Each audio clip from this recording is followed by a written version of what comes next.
बिस्मिल्लाहिर्रहमानिर्रहीम। Welcome to bachelor food secrets.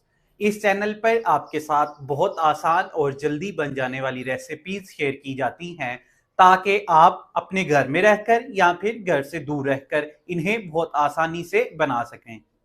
पकोड़े सब घरों में बनाए जाते हैं, लेकिन इसमें जो टेक्निक्स हम आपके साथ शेयर करेंगे वो ये है कि इसकी कटिंग किस तरह से की जाए और इनको फ्राई किस तरह से किया जाए। पकोड़ों के लिए आलूओं को इस तरह से फ्राइज कट में काट लेंगे। इनमें पानी जरा बराबर भी ना हो, पानी को अच्छे से स्ट्रेन कर लेंगे और एक बाउल में शामिल कर लेंगे।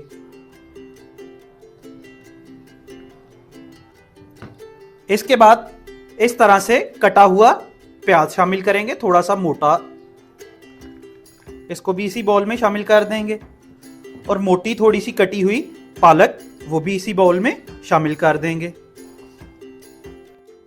मोटा कटा हुआ धनिया इस तरह से इसको भी इसी बाउल में शामिल कर देंगे।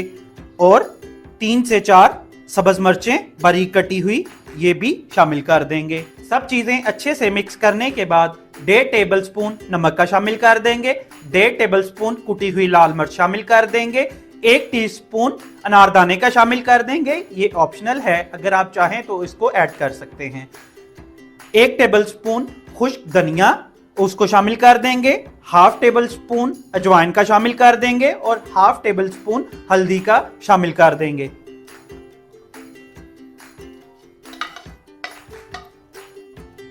सब चीजें शामिल करने के बाद इनको अच्छे से मिक्स कर लेंगे। जब सब चीजें अच्छे से मिक्स हो जाएं तो 1 कप छना हुआ बेसन इसमें शामिल कर देंगे। जब भी पकोड़े या कोई फ्राई चीजों में बेसन या मैदे का इस्तेमाल करें तो इनको अच्छे से छान लिया करें। तकरीबन 1/2 कप पानी शामिल करके इस तरह का थिक सा बैटर बना लेंगे। जब हमारा बैटर थिक सा बन जाए तो इसमें तकरीबन 2 टेबलस्पून घी का शामिल करेंगे। अगर आप चाहते हैं कि आपके पकोड़े एक्स्ट्रा क्रंची और क्रिस्पी बने तो 2 टेबलस्पून घी का शामिल कर दें इसमें। सब चीज़ें मिक्स करने के बाद ऑयल को अच्छे से गर्म कर लेंगे। ऑयल अगर हमारा गर्म होगा तो हमारे पकोड़े जो हैं वो टूटेंगे नहीं और हम पकोड़े हाथ से डालेंगे। ऑयल हमारा अच्छे से गर्म हो, इस तरह से हम डालते जाएंगे।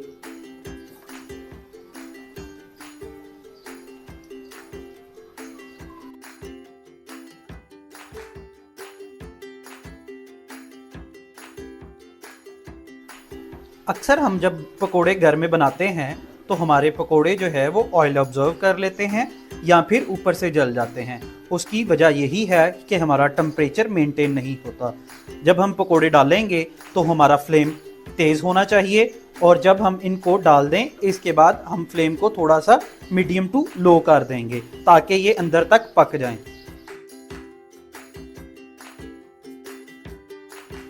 7 से 8 मिनट डीप फ्राई करने के बाद अल्हम्दुलिल्लाह पकोड़े हमारे बिल्कुल तैयार हैं। इनको बाहर निकाल लेंगे और इनका ऑयल अच्छे से स्ट्रेन कर लेंगे।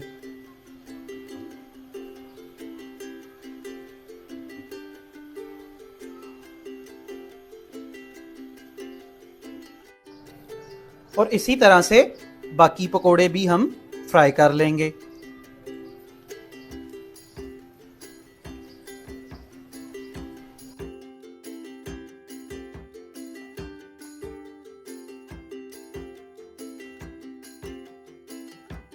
पकोड़े हमारे बनकर तैयार हैं। इनको आलू बुखारे की चटनी के साथ सर्व किया जा सकता है।